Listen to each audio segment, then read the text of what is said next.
Welcome everyone. Thank you for joining us today for the Kids Included Together training on making connections and fostering friendships.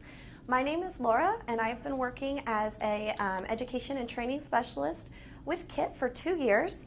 My background is in recreation therapy and I worked as an inclusion coordinator for Parks and Recreation prior to working with KIT.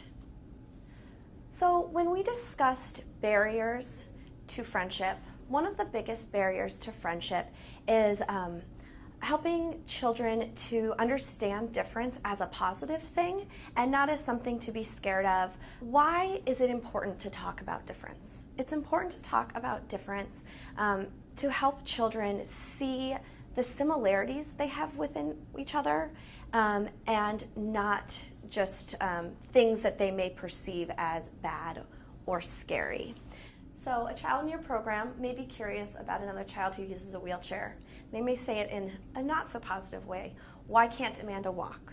And so we want to turn this around in an open and honest way. I appreciate that you asked that question.